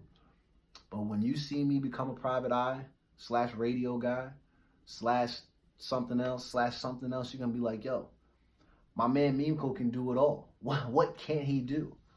And there's a lot of things that I can do. I'm not really good with needle and thread. Never been good with that. I don't fold clothes very well. There's a lot of limitations that I have in life, but detective mode, not one of them. So if you need help solving any crimes, even if it's just within your own household, let me know. All I need is $10,000 retainer, and then I'll get to work on your case. And no, I do not have any type of credentials. I'm just somebody that pays attention to details. So hire me at your own risk. Anyway, man, what's our next story? I got off on a tangent. So before we came back from break, I was talking about this company in Maryland. So this report comes out of Baltimore, Maryland. I'm going to read you this story. The headline reads as, Maryland company surprises 198 employees with $10 million holiday bonus. 10 million. Now, it sounds like they just spread that out between people, which is still crazy. But either way, a Maryland company surprises 198 employees with a $10 million holiday bonus on Saturday. The Baltimore-based real estate firm St. John Properties recently achieved its goal of developing 20 million square feet space in 8 states, according to a company press release. I'm guessing that's good. That sounds important. When you hear 20 and million, that sounds like a big deal. The company's founder and chairman, Edward St. John, surprised the employees at the annual holiday celebration. Each of them opened a red envelope that revealed their surprise bonus. And they got some of it on tape, too. I don't want to watch it all on tape because then I'm going to get mad because I don't have money like that. The average employee is getting $50,000 of the share. Jesus. But the size depended on their years of service. Some are getting 6-figure bonuses upwards of $250,000. Now, I'm not trying to speculate or accuse, but I have some serious questions. How is business so good that you're able to just be like, yo, I got a pot that has 10 million in it. Let's just divvy this up for bonuses for people. That's freaking crazy. Oh, shout out to the guy who ate the banana that was duct taped to the wall. Someone tried to tell me that he might be going to prison because someone paid like over $100,000 for that and he just peeled it off the wall and ate it. That's grimy. But shout out to him. But anyway, back to this story. So this is a quote from Mr. St. John. To celebrate the achievement of our goal, we wanted to reward our employees in a big way that would make a significant impact on their lives. I am thankful for every one of our employees, for their hard work and dedication. I couldn't think of a better way to show it. Jesus. Many of the employees who were moved to tears say they're using the money to pay off their mortgages and children's education. Now, I had already said, if you know me, you already know that I do not have children. So I would not be spending a cent of that money on my damn kids because I don't have those little motherfuckers. So, first thing I'm doing if I get 250 racks is I'm going on vacation. A good vacation. Not like a spend the weekend and, in the States kind of vacation. I'm talking about maybe go to overseas for a month and just kind of live it up. And then maybe put some money towards a mortgage. I don't know. But thinking about it, man, if you really, really think about it, depending on how you're already living, $250,000 may not be a lot of money. And depending on the type of debt that you already have, like, sitting on yourself. Like, I don't have a ton of debt, but I know I have enough to where even if I was to get a small amount of money, I'm like, that's the first thing you really got to do is cover all that debt, try to rebuild that credit. But you never know, man. I feel like $250,000 is a ton of money, but who knows what that's going to get you nowadays. I would have asked the dude, though, can I get mine in cash? Anytime y'all want to hand me a large lump sum of money, I need it in cash. I'll take it to the bank and cash it. I don't want to depend on somebody's check to clear or not. Just give me the cash and I'll do the rest of the work. But I thought that was pretty crazy, man. If you work at that company, you're probably sitting kind of pretty right now, and any type of financial stress that you may have had prior to whenever you received that bonus, all of that shit is hopefully gone for you temporarily. Now, I just hope that all these people are smart, play their cards right, and don't just squander away all of this money on bullshit like I was talking about. And you know some people are like that. And then in 6 months, they're going to be asking their coworkers to borrow money because they spend it all on cocaine and hookers. And you know, in big business where you're getting money like that, a lot of those people getting those bonuses probably already have at least a couple of racks worth allocated to cocaine and hookers. That's just what business people do. And yes, I've learned that just from the movies. So, weird way to, to kind of highlight getting a bonus, but I would not be shocked if that's what people did with them, because that's just what people do. I don't know. Cocaine and hookers, man, doesn't seem like a good investment. Not a worthy investment. So, this is crazy. When you talk about crazy stuff, cocaine and hookers is crazy. Going to jail for some stuff like that is crazy. Embezzlement is crazy. But not as crazy as being a judge and then being busted for having threesomes in the chambers and pressuring lawyers into group sex activities. This is a judge who's doing this. So I had to read this story. Oh, nasty heifer ass girl. This is a judge, man. This is wild. Because and you probably don't think I'm crazy for saying this. I don't really view this as like an abuse of power to some degree. I think if you're trying to like force the people to do stuff, then maybe to some degree, yeah. But I feel like this is just like you having a cool office, chambers technically, and you just being nasty at work. It's not ethically. It's not, we don't condone this behavior. This is kind of disgusting. You're a little bit trash for this. But overall, this is just you being a hoe. That's it. So, it says a judge has been accused of using her courtroom to have group sex with lawyers. Judge Dawn Gentry, 38, from Kentucky, is also alleged to have pressurized lawyers into having threesomes with her and her ex-pastor lover. This is crazy. Those lawyers who refused her request were then not given preferential treatment in their cases, it is alleged. They keep saying the word alleged. She did it, bro. It's okay. We know how people get down. If you got a big ass office like that, and maybe she's married and didn't want to take none of these people to the house, you just have them come to work. Put the sock on the door or the do not disturb thing, and then you just, dip a little wick, keep it moving. It is what it is. Oh, she's divorced. Never mind. So it says, divorced Gentry denies the allegations against her. I mean, come on. Who's really going out of their way to make up a rumor like that? I mean, I'm sure a lot of people, but you obviously did something you weren't supposed to be doing. She is said to have used social media apps like Snapchat to flirt with lawyers, according to the Kentucky Judicial Conduct Commission. Among the charges, Gentry is also accused of having a threesome involving her secretary and with her lover, Stephen Penrose, a former Christian pastor. Hey, y'all, Pastor Stephen down there again, licking and doing all that nasty stuff.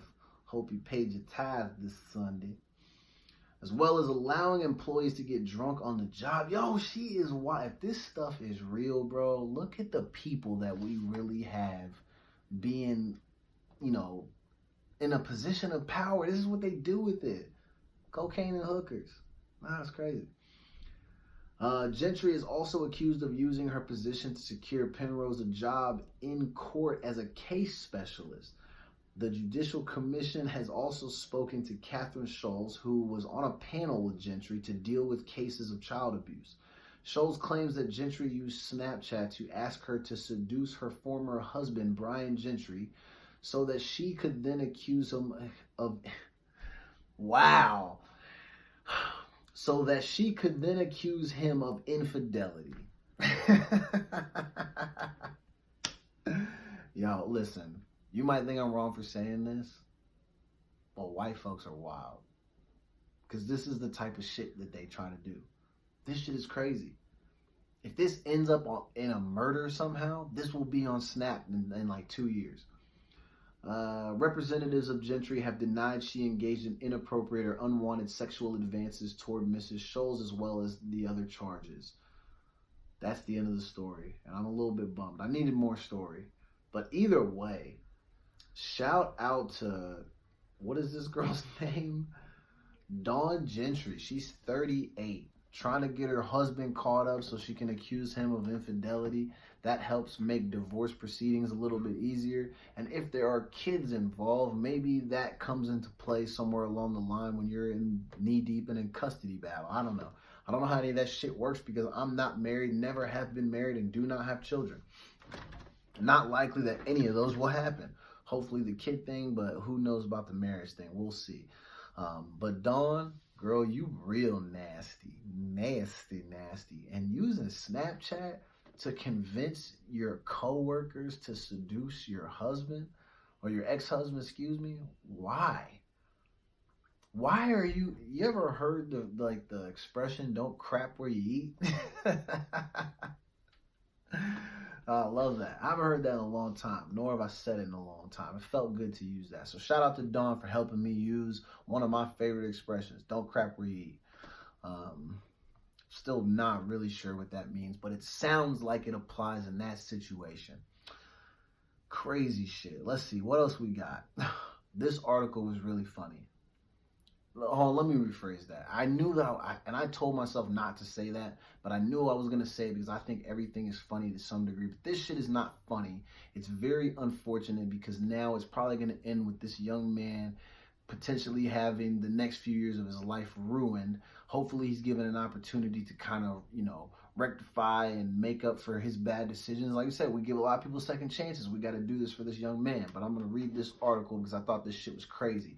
But I'm reading it because I want people to understand that I do firmly believe that there are certain people who are not cut out to work with children because they do not help keep situations from escalating. They just escalate them and make them worse than what they have to be. I firmly believe that. And a lot of times, depending on who the child is and depending on what their situation and background is, when the added element, of law enforcement is thrown into the equation, it definitely makes things worse. And then those kids or children, whatever you want to call them, are less likely to bounce back after those encounters than people who are not minorities. I think that is one of those things that we all know is a fact. So, student resource officer is injured after a scuffle with a Howard County middle school student. At first, when I read that, I was thinking, yo, you're a cop, you have all this training, you have weapons on you. How are you the one that's injured in a scuffle with a middle schooler? And you read the article, you find out that it's a young man with a female officer. So, Howard County Police said a middle school student is said to be charged with assault after allegedly getting into a scuffle with a school resource officer. The incident happened, what day? This was on December 9th, so this is yesterday. So the incident happened yesterday with a 14-year-old student and the school resource officer, at Harper Choice Middle School in Columbia. Preliminary information is that the student was behaving in a disorderly fashion and the school staff called the officer for assistance, said police spokesperson Sherry Llewellyn. According to witnesses, when the officer arrived, the student struck her and a scuffle broke out between the two. She said the officer is being treated for minor injuries. The incident will be reviewed, which is our standard protocol, she said.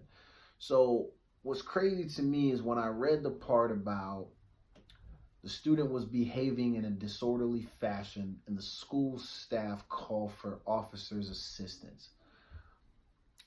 I'm always curious to know, what did they do to help make sure that the student's behavior didn't escalate? Now, I know you're probably thinking, well, at age 14 and being in middle school, the student is primarily responsible. I fully agree. I do think that to some degree they need to be responsible for, they're at that age where they need to start being able to handle their emotions with great consistency.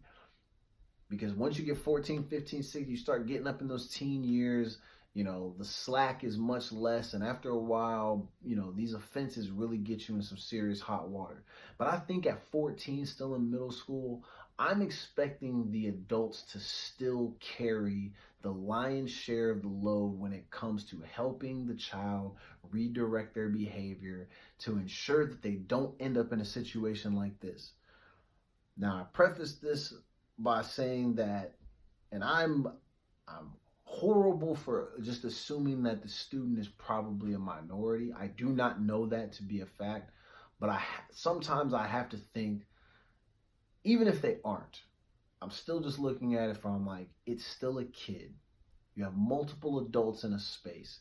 You mean to tell me that none of you have the skills to help the child redirect their behavior, ease up on their temper a little bit? Not one of you recommended like, hey man, let's just go walk outside, get some fresh air, catch your breath. We'll walk around the gym, walk around the school. You ever thought to just walk and talk with the kids?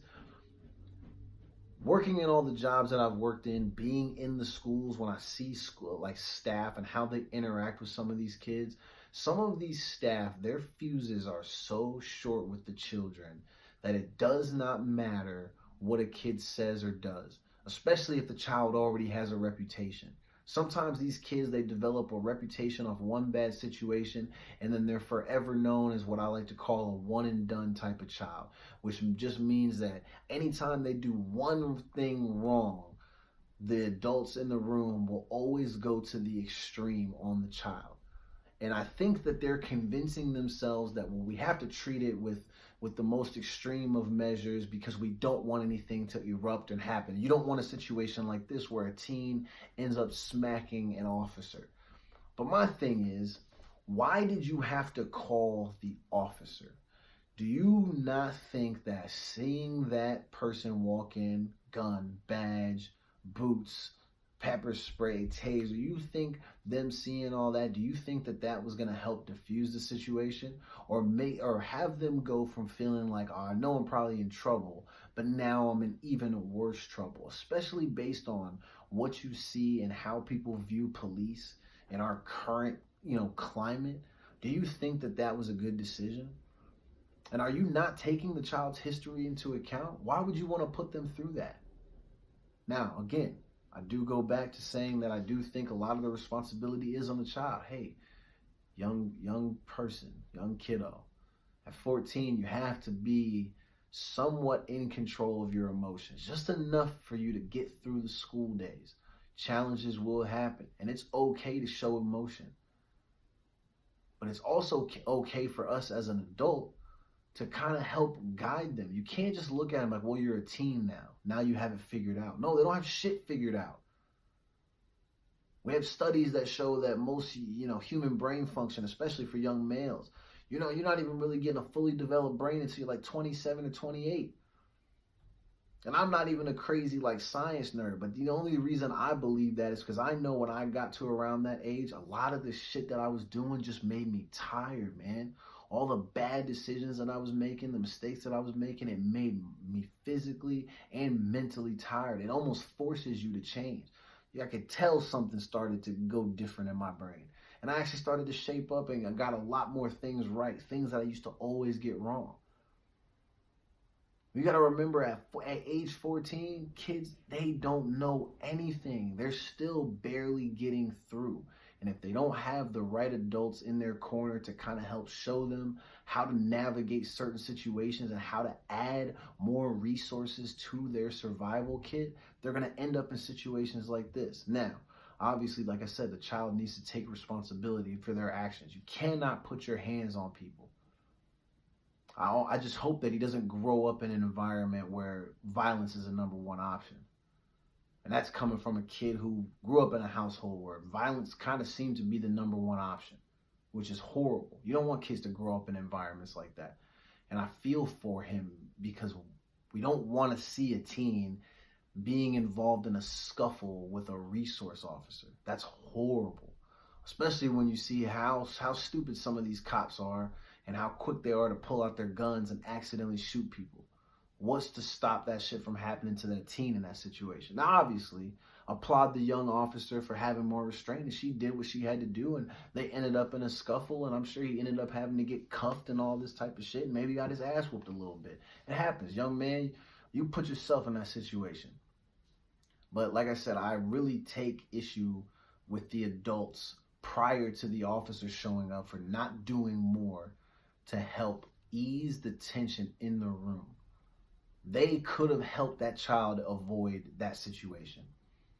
Now my concern for the child is that there may not be any bouncing back from this situation, because you never know. You don't know what's going to happen. You don't know what if that officer decides that she wants to press charges.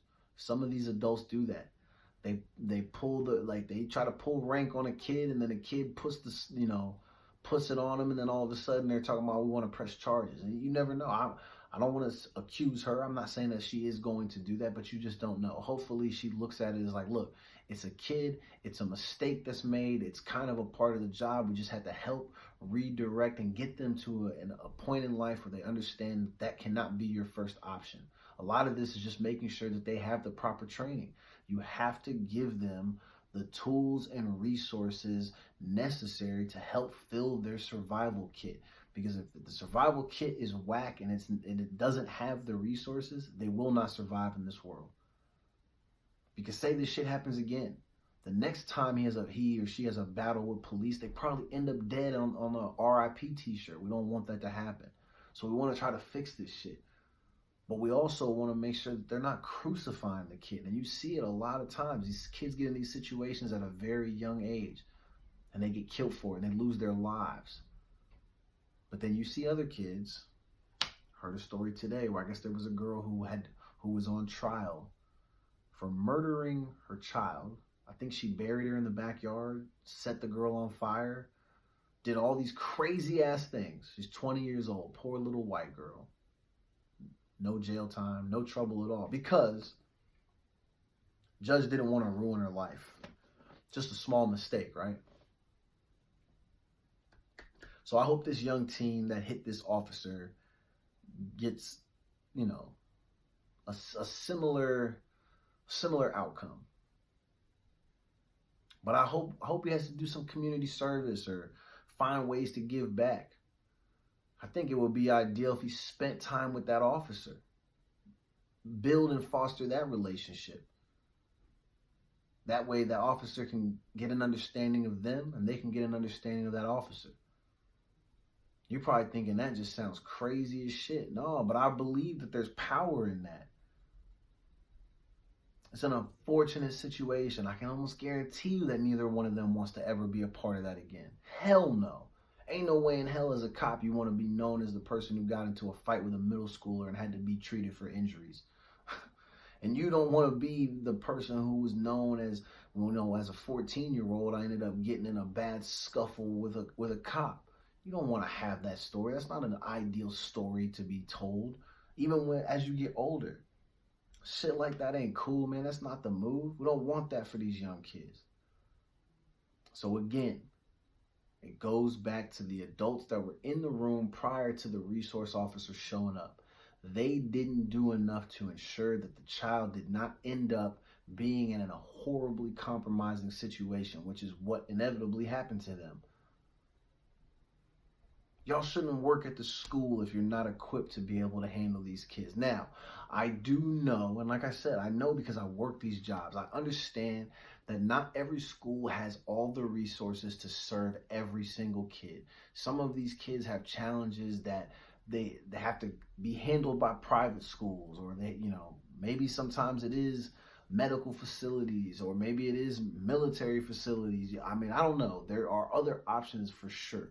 And not public schools don't always just have all of the resources, but there ain't no way in hell that you guys go to all these little trainings and stuff and you're not actually coming back with actual techniques to help de-escalate a lot of these situations. Y'all got to do better. I mean, I worked at the YMCA for hella long. I've been through a lot of trainings. I know the school district goes through a lot of those same trainings. So when you see that these teachers are going through this stuff and they're not handling it right, you have to question them. and what they're doing and what they're not doing. It ain't going to be the training. It's not the techniques. It's the fact that these people are not using them. And now, unfortunately, you have these young kids who are going to be in this situation where, hopefully it doesn't happen, but there's a chance his whole life could be ruined. Who knows? Let's see, man. What else do we got? Yo. We talked about for multiple episodes, we talked about Omarion. Shout out to Omarion for getting that bag. Also, shout out to him for finding a way to get some get back on Lil Fizz, which was by eliminating him from the Millennium 2020 tour. He only took a handful of former, I want to say former artists. They're still artists, but they're former stars. At one point or another, all these people that are going to be on this tour were classified as stars. Now they're back to almost being civilians. But shout out to them. I think the tour is going to be great. I'm not going, but I think it's going to be good. But I see this story that pops up where it says, Love and Hip Hop's April Jones caught cheating on Lil Fizz. Ouch, playa. Lil Fizz is losing. Losing more than most people have been losing. So not only do you lose out on that money from that tour, but even after all your little posts and all your cocky comments about how you bagged the girl and y'all are so this and so that and y'all care about each other, even now you're getting played by her. You should have known, fam. You have to know if she's willing to play him for you. Are you thinking that you're not about to be played for somebody else? That's just kind of how that shit goes, man. But I thought that was funny because, again, Omarion has been class personified. He's just been chilling, getting his money, getting ready for this tour, and he's allowing the chips to fall where they may. And unfortunately, Lil Fizz's chips just blew out the fucking window. And it looks like he's been over, but now he's definitely going to be over. You got no girl, you got no money. What else do you have, bro? And people don't really like you because you tried to play this situation as if Omarion was the cornball, but in fact, it really was you who was the cornball. See, if they would have had me on this case in detective mode, I could have solved this ahead of time, and we could have saved Lil Fizz this embarrassment. I could have already told him that his girl was cheating. He didn't have the right private investigator on the case. You got to hire me. $10,000 retainer. Pull up. I'm worth the money. We got a short little time left, but I'm gonna finish with this last little shit. It's all about R. Kelly. Pissing in the bed ass R. Kelly. Pissing in the jail cell. R. Kelly, finally, this is crazy. Just as of last week, I saw this, and I forgot to talk about it on the last show because I saw it the night after the show, after it ended. But it said that R. Kelly was being brought up on charges of bribery because I guess he did something to get a fake ID to marry Aaliyah back in 1994. So he's finally been busted on that. So I think most of us are led to believe, obviously I never saw that documentary that they put out, so I'm sure that his time with being a creep is probably well before 1994 or the time that he met Aaliyah. But for me, in my mind, that's kind of where I see all this starting. He has this weird, creepy obsession for little girls, and then he's able to find this singer, and she's young. What did she won? Didn't she win Showtime at the Apollo or something? Some big, how to be a star type of contest that was on back in the early 90s. I know Aaliyah won that. That's how she ended up becoming somebody, because she really was that great of a star, potential star. And then R. Kelly somehow ended up marrying her when she was young. Now, obviously, her parents allowed that to happen. We're not going to get into all of that. I'm sure that they already feel bad enough. Shout out to her family. I hope they're still remaining strong. We miss their daughter very much. Her daughter was, their daughter, was amazing. If you don't know anything about Aaliyah, you should go check her music, which also, by the way, I heard that coming in 2020, her entire catalog will be on all streaming services. Hopefully that information is actually true. I already have all Aaliyah's music anyway, but Maybe we'll get some stuff that's remastered and, you know, all the good classic hits that she used to have. I mean, Aaliyah has bangers, bro. Bangers. That's how good she was. All her music is fire. So, but it's still weird to know that R. Kelly married her when he was in his early 20s, mid 20s, and she was 15 years old. Really disgusting. But for me, I see that this is where all this shit began. So I'm looking at it from, you know, very positive at standpoint where you look at it like finally, even though it's 2019 and it's hella, you know, years removed from all these situations, it's good that they're finally uncovering all this stuff and they're holding him to the fire. That's what people wanted. At first, I kind of was like, look, man, like, y'all have been known this about him and they didn't do anything about it. What's gonna, you know, what's gonna help actually close this shit out and get them to finally convict this dude? But I think now with the documentary and all the people coming out and speaking out against him, I think it's officially over for R. Kelly. I think you're seeing that because he's just been sitting in jail. He looks hella sad. He's broken. He's defeated. It sucks, but fam, you had this shit coming. You knew what you were doing. You were a grown-ass man preying on the minds of young girls and also preying on their parents. I can't imagine that not one time were there promises of money and help with finances and new cars and gifts and all. I'm sure that he probably promised that type of shit to some of these parents. And shame on them for falling, basically pimping out their daughters at the promise for new cool things and access and opportunities. Because that's what this shit comes down to, bro. The shitty thing about R. Kelly and all the people who allowed this to happen is just that fact. The fact that they allowed it to happen. You knew that this man was abusing the power and privilege that he had, that he gained through, you know, his fame and success and all the money that he was able to obtain. You're seeing a man use that to prey on young women. Young girls. They're not even women, bro. They're girls. And then their parents. Parents probably broke as shit, need money. All he really has to do is be like, hey, look, I'm famous. I sing. You know I got it. I got awards. I got money. People know me. I have global reach. You're talking about R. Kelly, bro. Global reach. Everybody around the world knows who R. Kelly is. Even before all the court cases. Like, just a musical talent alone, everybody knew who he was. Parents see that. They see that opportunity for money to be made. And so they're like, yeah, my daughter can hang out with you. Nigga, what? I'll tell you like this. If I had a daughter, I don't care how old she is. I mean, once she's 18, you know, you can do what you want. You're not going to do it in my house, though. But under that, living under my roof, no, you're not going to hang out with no grown-ass man. I don't care how good you sing. If he really wants you over there to record a demo, I'm coming too. And I'm going to be there. You're not getting no alone time with him. I'm not going to have another grown-ass man spending time around my daughter. And then years after the fact, you got all these parents being like, well, we had no idea. We were sad and da-da-da. I've only seen little clips of things. I didn't watch any of the documentary. I'm just seeing all the clips.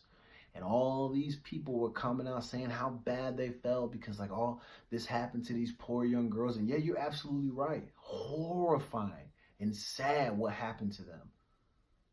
But I'm not letting the parents off the hook because some of y'all had to know. And if you didn't, it's because you probably pretended not to know. Fuck, man. I wonder how much Kells was offering to take some of these girls. And how enticing it became to some of these parents. And think about for them, how hard it would be to say no, especially if you're behind on bills. Cars need to get fixed. Kids need clothes. You ain't got no food on the table. When people get desperate, they're willing to do some things. Things that you might not like. Things that we all don't like. In this case, it's horrible. Because for some of these adults, it basically came down to them pimping out their daughters. But in the end, I think now it's taken forever. There's been so many victims. They all deserve much better than this. But I think if things go well and he's convicted on all of these charges and counts, which I think he will be, I think to some degree you could say that justice will be served. It's going to suck for him because he's going to have to be in a jail for the rest of his life. And I hate it because, like, I like R. Kelly's music. I think he has good music. He could sing. He was talented. And for me, it's separate. Like, I'll never be able to look at him and be like, oh, he sucked. He didn't have talent, because that's not true. He obviously had talent. He was able to do this for years and years and years. And I'm saying, when I say do this, I mean make quality music. He was excellent at his craft.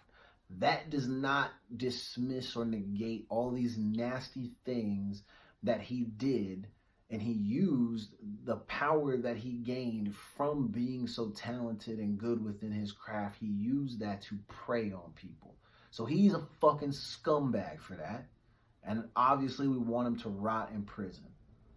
But damn, man, it's a shame because now there's no chance to ever get any good music again. Those days were kind of getting behind us anyway because R. Kelly got a little bit older, but all that shit is gone, man. Your whole entire legacy is ruined, all because you can't keep your shit in your pants.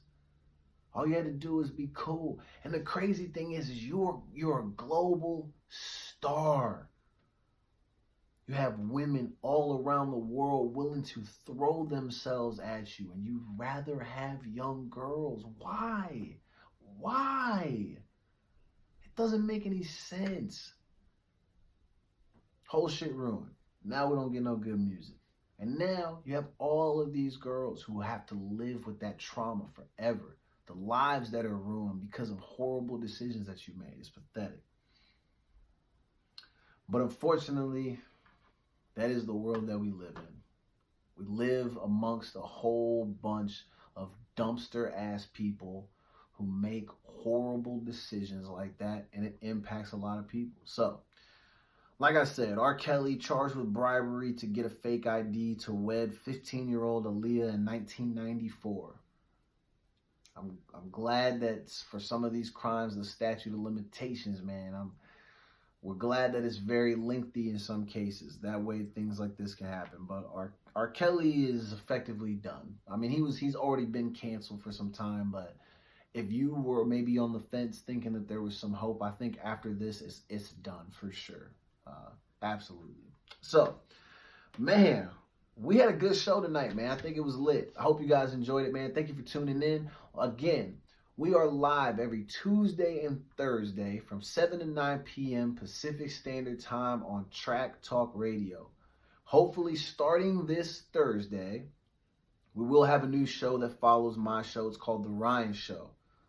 Man, stay tuned for my show this Thursday because I'm going to read a little small bio on The Ryan Show. We're going to help you guys get familiar because this is somebody who will be following me on Thursdays, a dope podcast, and they even have Mr. Cheeks is one of the co-hosts. If you know anything about Mr. Cheeks, he was a part of the Lost Boys, and he's done all types of radio and he performing with music, really well-known guy, pretty good artist. So I think their show is pretty dope. I think it's going to be great. It's going to be a new addition to the Track Talk Radio family. You're talking about building partnerships for the future, man. It's going to be good stuff. So shout out to Sherry for doing it big and continuing to give you guys great content. So stay tuned on Thursday. We're going to read a little bio on The Ryan Show. We are hoping that they will start this Thursday, right after the Michael Jackson show. If not, hopefully they'll be starting the following Thursday. But either way, tune into my show on December 12th. I'm going to be back with you 7 to 9 p.m. Pacific Standard Time, and I'm going to give you more information on the Ryan Show that will be coming soon to Track Talk Radio. So thank you for tuning in tonight, man. We're going to close out with some Obi Trice, and then I'm going to see you guys on Thursday, man. It was lit. I love y'all. Enjoy the rest of your evening, people. Stay dusty. And that's it, man. That's the show as usual. Oh, damn.